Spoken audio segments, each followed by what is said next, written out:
Most coaches will say they look forward to round one, but it hasn't been a great round for you. Be hoping to get that monkey off the back this week. Oh, yeah, essentially there's 4 points on offer like there is in round 2, 3 and 4. So, yeah, it's an interesting point you raise. It's a fact. We can't argue against it. But to be honest, it's the first time I've thought about it. Yeah, obviously, you haven't identified anything in the past that you've changed leading up to this one? Yeah, if Hamish McIntosh actually kicks the goal instead of hitting the post or missing a shot after the siren, we wouldn't be talking about it.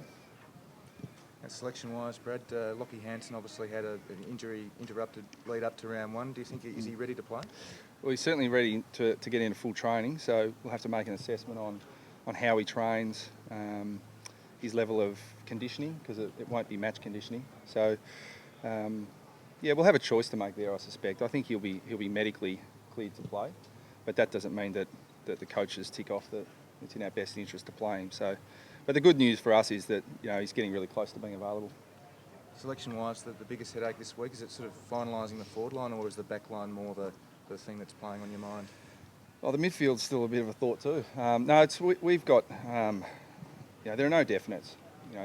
There's probably a preferred structure that we'd like to put in place, but that's probably 18 or 19 players. So as always, it probably comes down to the last couple of spots, who plays as our sub, all those sorts of things. So as a match committee, we've got some really tough decisions to make, but that's all we can ask for. That's a choice. Wayne Higgins done enough, you think, in your eyes to be there this week? Yeah, I'll be in the mix. As a preparation man overall, Scotty, particularly with a few blokes you had to nurse back, will be really careful with. You're happy with how things stand, Monday first week? Yeah, look, our medical and sports science staff have done an incredible job, because I've been on record through the pre-season saying that we couldn't make any mistakes, that we were, fortunately the World Cup cricket gave us a little bit of extra time, but even with that, if we had any setbacks, we would have been in trouble. And to have the availability on our list that we've got is just a great credit to our staff. It's Robbie Tarrant's transition been, you sort of not retraining him, but sort of possibly in more of a backline role. How have you seen he's gone with that over the past 3 or 4 months? Is he ready, I guess, to play centre back? Oh yeah, he's ready. He's ready. He's a great size. He's a great athlete. He's got a really good football pedigree. And he's impressed us throughout the pre-season. So again, we have great options now, tall and small, in all parts of the ground. So we've been really pleased with his pre-season. He's ready to play. Much like yourself, Adelaide have got the 3.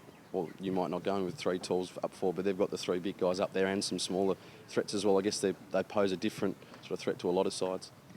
Yeah, look, I think they've been impressive through the pre-season. I think their personnel's first class. They look really well organised, so it's going to be a huge challenge. But I suspect I'm going to be up here most weeks talking about every team that way. It's going to be a really tight year.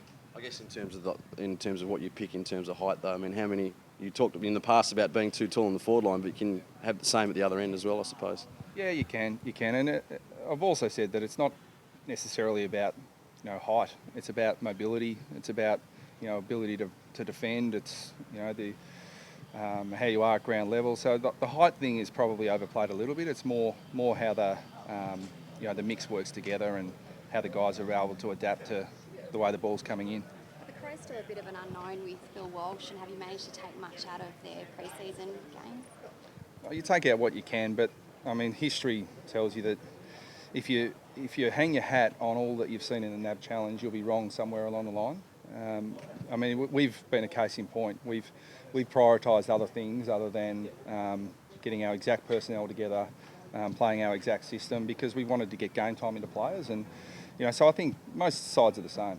That there'll be some things that we see in round 1 that we haven't seen yet, but that's the same for everyone. You've only played at Adelaide Oval once, Brad. Will you try and change preparation, get over there and try and have a training run before it? No, exactly the same preparation for us as we have for every interstate game. Mason Wood's been fairly impressive again over the pre-season. How much senior footy do you think he's going to play this year, and could he play? You obviously say he could play this week, but... Oh, yeah, he's been really impressive. It was a bit of a risk to toy with our personnel in the last game against Richmond, but we really wanted to see Mason play again, and he didn't disappoint us. So he's got a really bright future here at the Kangaroos, and we love the way he plays, and he'll certainly make us a better side. So whether that's this week, next week, who knows, but he's going to be an important player for us. Were you looking at elevating any of the rookies, Brad, ahead of round one? We'll think about it. And we've got some spots there, so we haven't come to a final decision yet.